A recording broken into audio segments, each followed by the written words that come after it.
All right, well, welcome everyone to our June 22nd, 2017 Spark Call for Team Fire.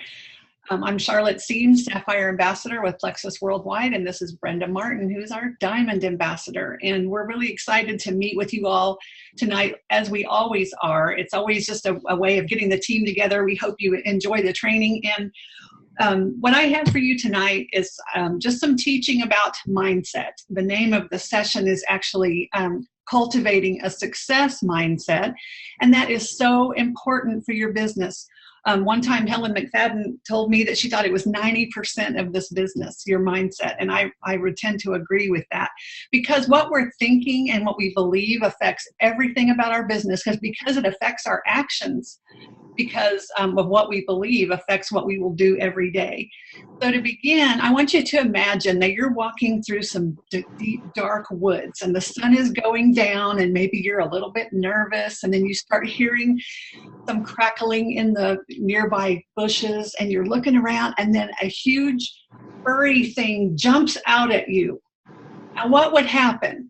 I mean, if it was me, I would scream, probably run, my heart would start pounding, I'd be breathing fast, and then I find out it's a friend of mine dressed in a bear suit.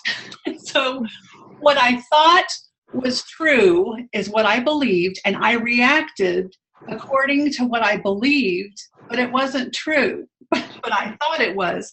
And so our reactions and our emotions a lot of times can't tell when something is true or not. And this is the thing about the way humans are designed. Let me look at my notes here. And that is, we act and feel not according to what things are really like, but according to the image in our mind, or the image that our mind holds of what they are like.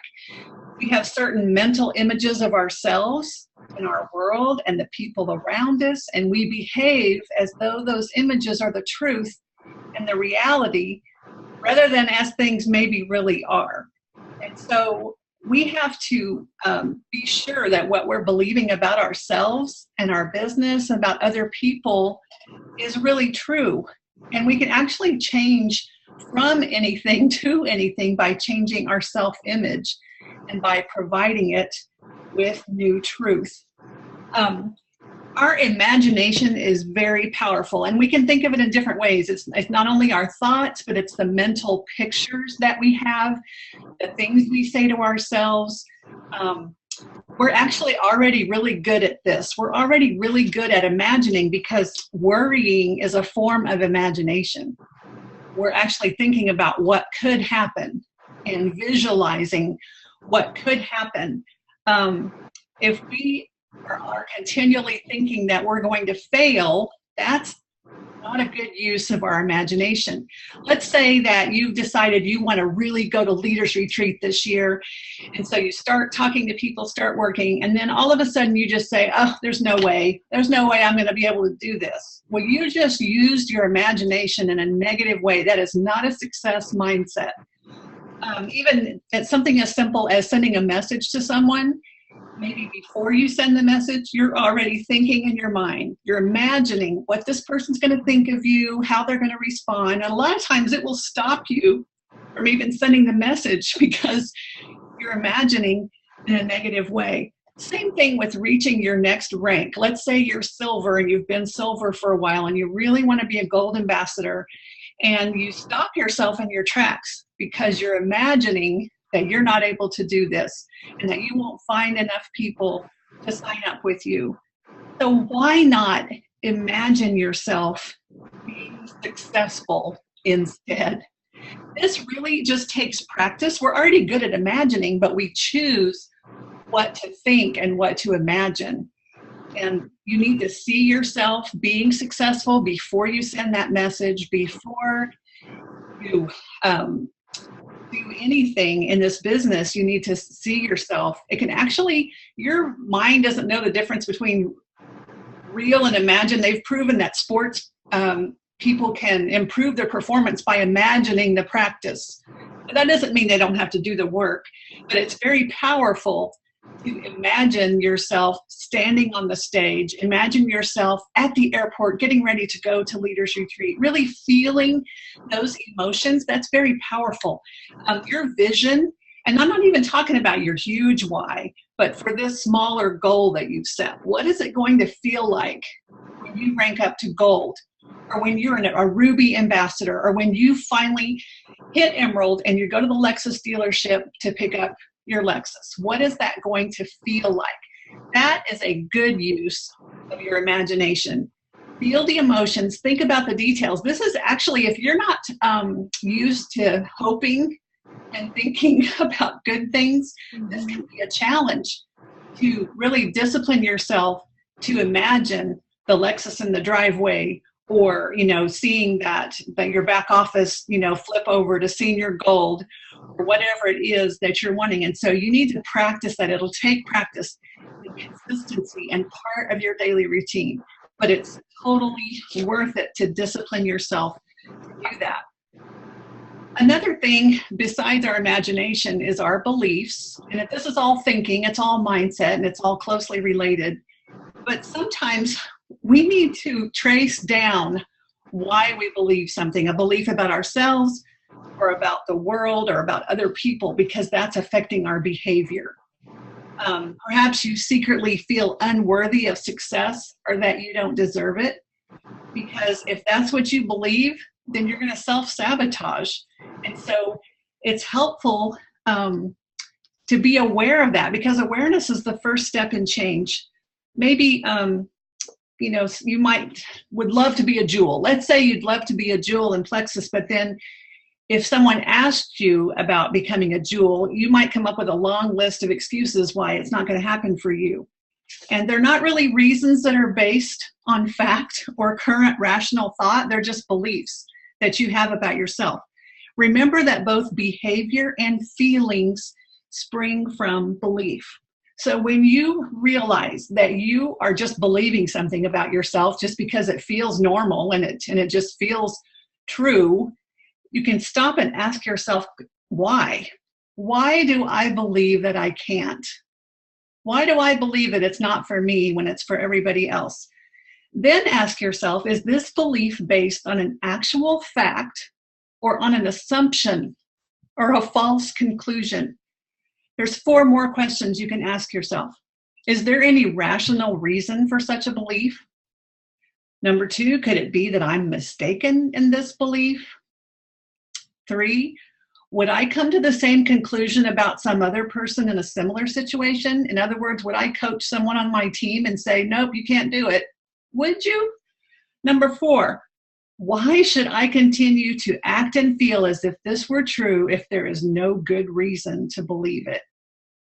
It is so important. Don't pass these questions by casually. You need to wrestle with them and think hard about them, and see that you've cheated yourself so often and sold yourself short, not because of a fact, but because of some irrational belief that may have happened when you were 5 years old, when your math teacher told you you were dumb, or when you weren't the popular girl in high school, and so you think you can't do this Plexus thing. I just love Jessica Heffley's story when she was at convention the year before last, when she got up on stage and said she was not the popular girl. She was awkward and all those things. And here she's one of the top diamonds in the company at Musha K this week. But she had to get over, and I've heard her talk about this, that she's worked on mindset, but she had to get over that belief that, you know, whatever she had beliefs about herself. So we need to really picture to ourselves what we would like to be and have, and assume that it's possible. So when you look at someone else and you think, well, I'm not this or whatever that, what would you like to be? What do you need to be telling yourself? That I love talking to people. When instead we go around telling everybody, well, I'm shy, I'm not really a people person, you know, things like that. Those are beliefs we have about ourselves. I actually heard Chalene Johnson once say that to be shy is to be selfish, because she was using it in the context of self-confidence, saying that, you know, you're really only thinking of yourself and what do people think of me? And, you know, so you don't reach out and connect with people because it's really a self-focus.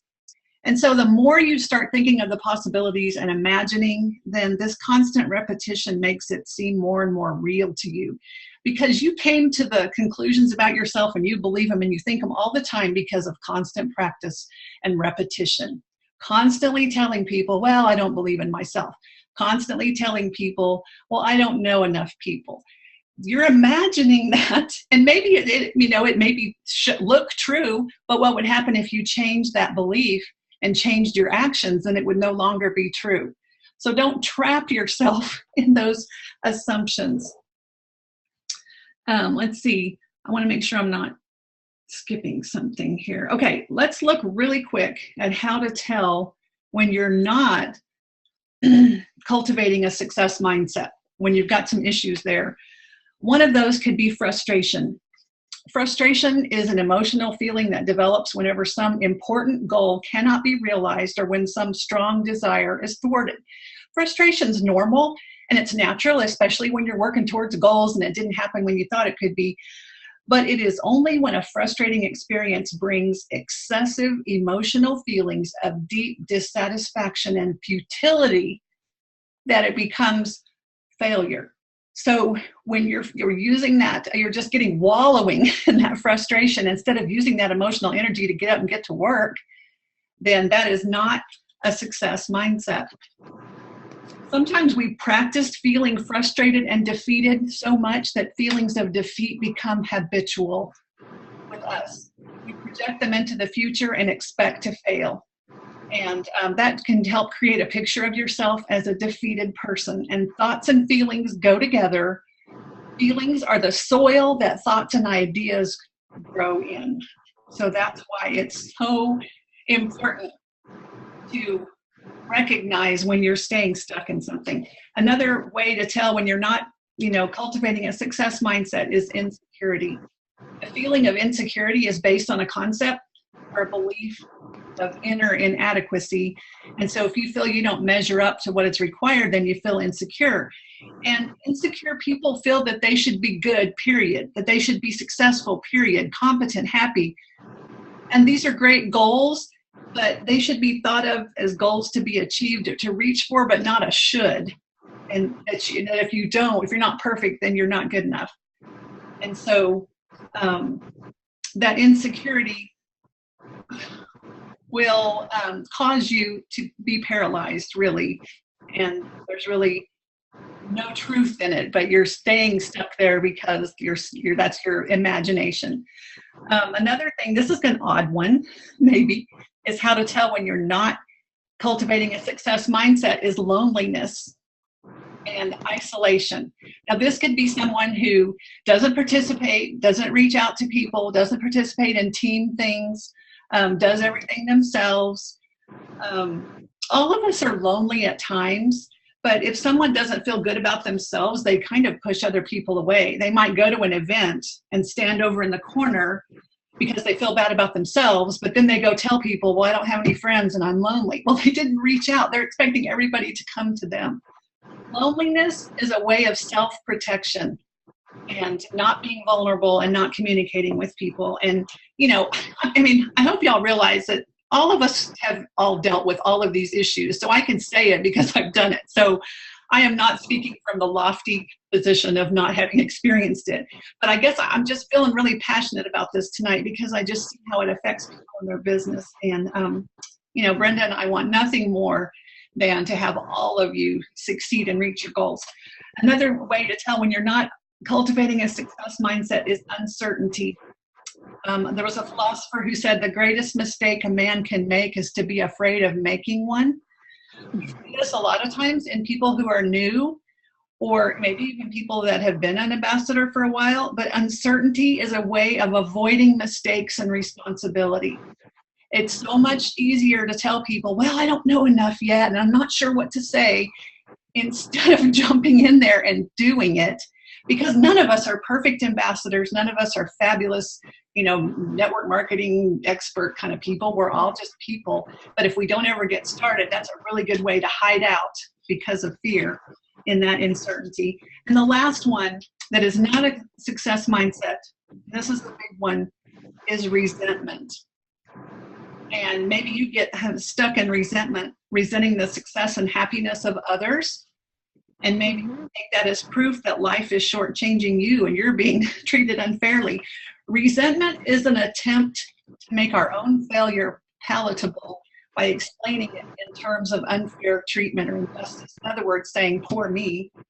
Resentment is an emotional rehashing or refighting of some event in the past, and you cannot win because you're attempting to do the impossible, which is change the past.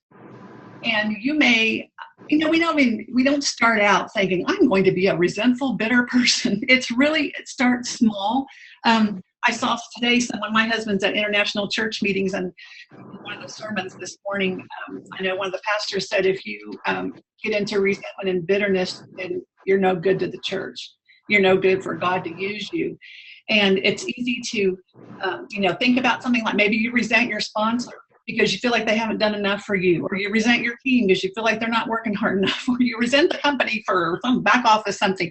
It's so easy, and that's just not taking responsibility. That's looking around for something else to blame when successful people take responsibility. You don't need your sponsor to be a successful ambassador. And I have a fabulous sponsor, and I'm so grateful for Brenda. We are friends, and we have a great relationship. But if you don't have that with your sponsor, that shouldn't stop you. There are tons of diamonds who have an inactive sponsor who never helped them. And so if you're using resentment as an excuse, you're only hurting yourself. You're hurting yourself and all the people that you're not reaching because you're stuck in that. So number one, let me give you 3 little tools, from what I talked about tonight for cultivating that success mindset. The first one is awareness. Maybe something I said tonight kind of hurt a little bit. John Maxwell said, the truth shall set you free, but first it will make you mad. And so if something kind of poked you a little bit, then maybe that's something to look at. And so awareness, that's the first step in change. Number 2 is to examine your beliefs and ask yourself those questions and find out, is this really true, or is this a story I'm telling myself to explain life or to make excuses for myself and make myself feel better? Are these beliefs, do they really have a foundation of truth? And number 3, choose what to imagine. You can choose to be negative and think you're never going to get there and think of all these different things, or you can choose to imagine the wonderful things that are ahead. Imagine when I do this, my Lexus, the black Lexus in the driveway, or receiving a diamond bracelet in the mail from Plexus because I've reached Diamond Ambassador. Choose to use your imagination in positive ways to cultivate a success mindset. And of course, this is just a tiny piece of this, but I hope you've found some things tonight that are helpful and get you thinking. So that's what I've got, Brenda. Well, that was powerful, good stuff. I'm glad we're recording it, because I think this is something we can use over and over again to share with the whole team. And I think many people who are on here are thinking, man, I'm going to totally share this recording, right? Good stuff. Now, what stood out to me is kind of 2 opposites. Through the whole time Charlotte was talking, we could probably come up with several, but what stood out to me was fear versus success, or versus boldness. I mean, you can take that to whatever opposite that fear would be for you. But, the other thing that stood out was that it's all a choice. So much of this is a choice. So much of it is a choice. We cannot be the victim and use excuses, because you can choose success. You can choose the imagination, like she said, what you're going to, the direction you want to go. And, I use this mindset thing on my children a lot. They decide to complain about something that it's not the way, they want it to go. I'm like, okay, change it.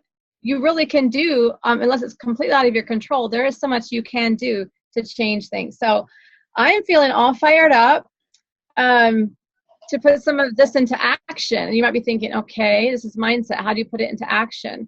Well, we talked about boldness. So get out there and share with people. Get busy with your contact list, your follow-up list. Those scary people are the ones you need to go tackle now that you have the right mindset. You've chosen success. Go talk to those people. Guys, the biggest tip I want to leave with you tonight, because I really need to leave here soon, I have to hop on another Zoom, is when you are talking to people, you need to have the posture of success. Now, in my opinion, if you're a silver ambassador, you have been successful in Plexus. If you're an ambassador, you are part of success. So have that successful posture. And so I want you guys to really go out there and think about what you're going to do, how you're going to put this into action, and find someone to be accountable to every day. I am currently accountable to 3 other gals that I report into every night to with what my activity has been and what my team has added for the day. And it is keeping me focused and busy. And I have asked my kids, they know right now Mama is focused on, June was my focus month to really get out there after convention, our new products, busy with my follow-up list, busy with into my team. And I do not get one speck of it. And because I know it's going to breed in the next few months, years. And so that's what I want to challenge you guys tonight. You find someone to be accountable to. You do Zoom power hours with your team to make you sit down and work if you aren't doing it often enough. Whatever it takes, find someone to do your daily activity with and have that posture of success, because Charlotte has given you all that you need in terms of, okay, where am I going to focus my mind? And I'm challenging you, where are you going to focus your time? And I think that combo will shoot you to the top. So that's where our hearts were tonight. And thank you so much for Charlotte for sharing all of that. It was wonderful. Okay, thanks for being here, y'all, and good night. Good night, everyone.